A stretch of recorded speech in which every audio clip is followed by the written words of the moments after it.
Le Piper a commencé sa carrière, je pense, c'était surtout au débarquement en Afrique du Nord en 1942. Et il a été un des premiers avions à se poser sur les plages d'Algérie quand les Américains ont débarqué en Algérie. Ensuite, il a continué en Sicile et ensuite en Italie. Et par la suite, bien sûr, débarquement en Normandie et ensuite, le 15 août, le débarquement en Provence. Je suis amoureux de cet avion parce qu'il est très léger. On vole dessus un petit peu, en anglais on appelle ça « by the seat of your pants ». On vole dessus aux fesses, on le sent cet avion.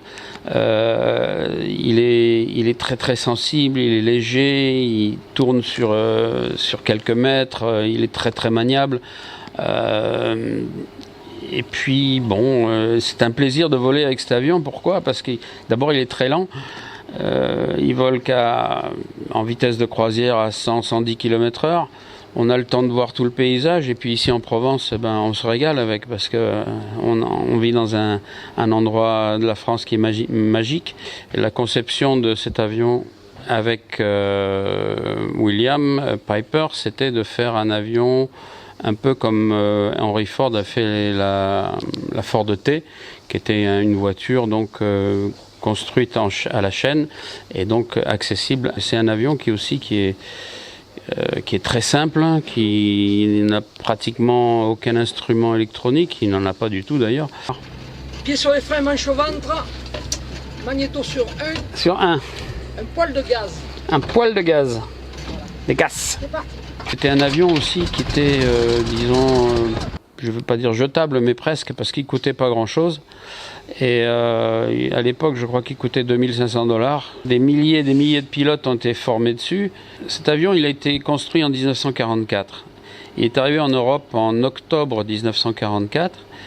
Et il a donc servi après le débarquement. Les avions arrivaient en caisse et après ils étaient remontés, que ce soit en Angleterre et après ils traversaient la Manche par leurs propres moyens, ou alors ils étaient mis sur des bateaux et puis ils traversaient, ils arrivaient sur les champs de bataille par camion et on les montait et après ils servaient d'avions d'observation, de liaison, etc.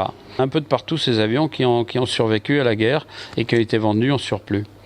Et ensuite, en 2006, on l'a complètement, enfin les mécaniciens, deux mécaniciens dont Joël et Claude l'ont complètement désossé. Il a été mis à nu complètement et il a été entièrement restauré, réentoilé et tout refait en 2006. Quand on a fait cette remise en état, on a fait des recherches justement au niveau des décorations, bien sûr, au niveau de l'entoilage, quel type d'entoilage. On a appris beaucoup de choses comme ça. Et juste avant d'entoiler les ailes, j'ai placé à l'intérieur un petit papier avec marqué, voilà, je suis un tel, j'ai travaillé de tel temps à tel temps pendant ce laps de temps sur la remise en état de l'avion et que voilà, si un jour quand les gens referont les ailes, ils retrouveront ce papier, ils le regarderont puis ils seront peut-être étonnés par mon petit message que j'ai laissé. C'est comme une petite bouteille à l'eau, quoi.